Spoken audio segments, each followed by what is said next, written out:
শহীদ president Zia রহমানের জাতীয়তাবাদ কিন্তু কেবল, আমি একটু আগে যে কথাটি বলেছি, সবাইকে ঐক্যবদ্ধ করে বাংলাদেশী হিসেবে পরিচিত করা, তার মধ্যে সীমাবদ্ধ ছিল না।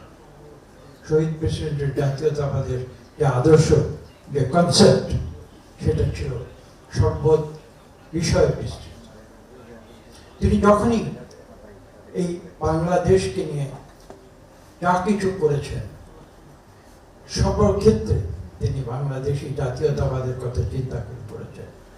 তিনি তার বৈদেশিক নীতির ক্ষেত্রেই বলুন, তার অভ্যন্তরীণ নীতির ক্ষেত্রেই বলুন, তার উৎপাদনের রাজনীতির কথা সেটাই বলুন, অথবা তার যে অকুতোভয় দেশপ্রেম তার কথাই বলুন না কেন, প্রতিটি ক্ষেত্রে যে মূল মন্ত্রটি কাজ করেছে তার নাম হচ্ছে বাংলাদেশি জাতীয়তাবাদ।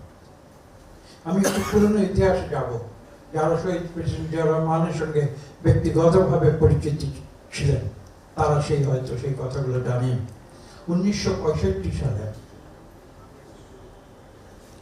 খেমখারান সেক্টর, সেখানে শহীদ প্রেসিডেন্ট জিয়া রহমান তিনি অকুতোভয় শৌর্য বীর্যের পরিচয় দিয়েছিলেন যুদ্ধক্ষেত্রে।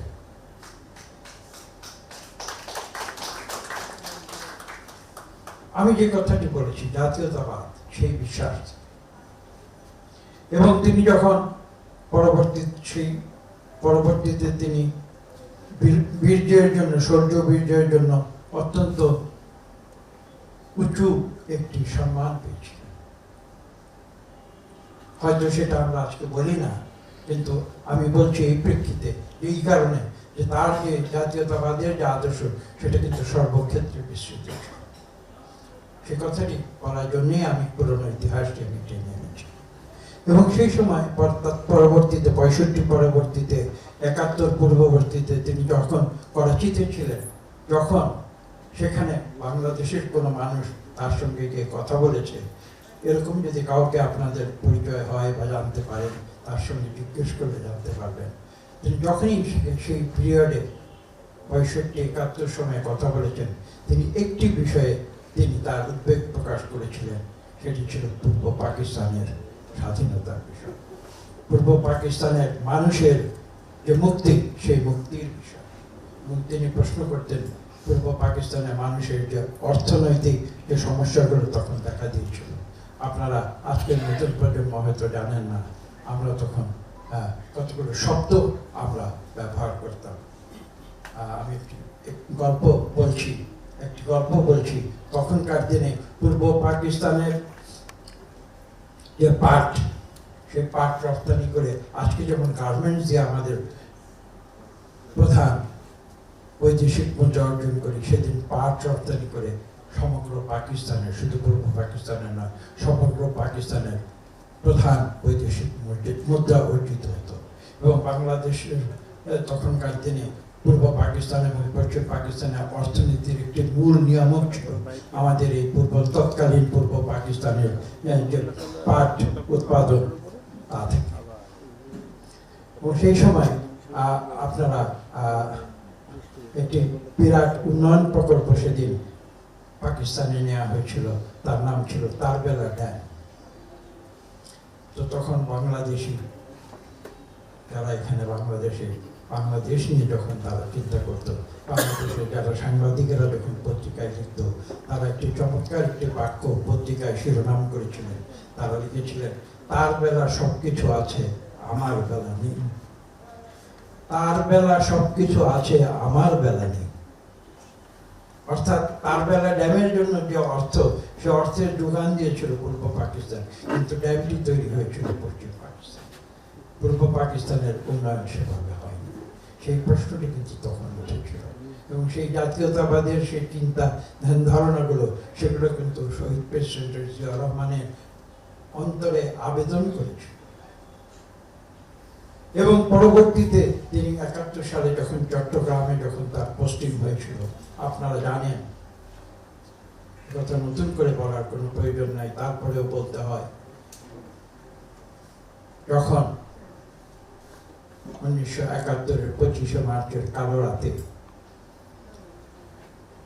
পাক হানা বাহিনী পাক হানাদার বাহিনী হায়নার মতো যখন ঝাঁপিয়ে পড়েছিল নিরীহ বাংলাদেশের তৎকালীন পূর্ব পাকিস্তানের নিরীহ মানুষের উপরে, তখন কিন্তু যে রাজনৈতিক দলটি নিজেদের স্বাধীনতার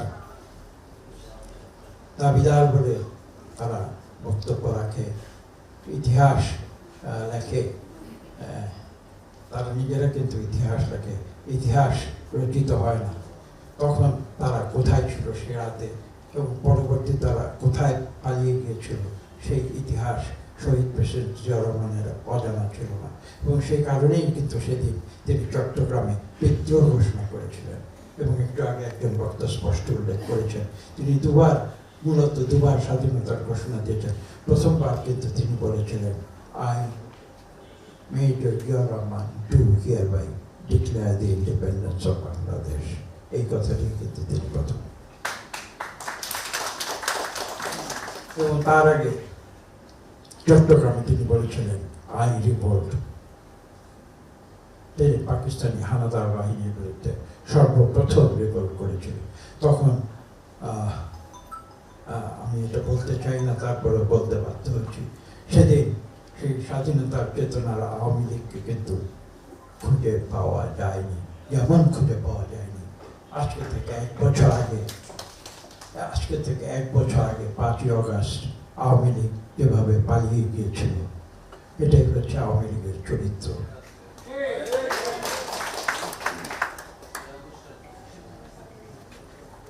বক্তব্য দীর্ঘ হয়ে যাচ্ছে, আমি যে কথা দিয়ে শুরু করেছিলাম আমি একটু সে কথায় ফিরে যেতে চাই।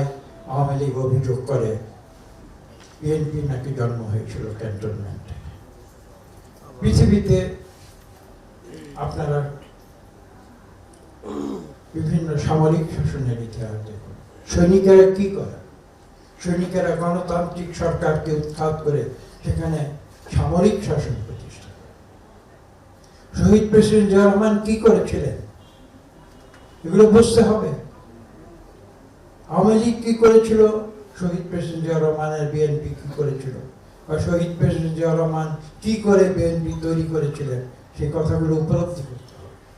বাংলাদেশি জাতীয়তাবাদের পেছনে যে কনসেপ্ট, সেই কনসেপ্ট উপলব্ধি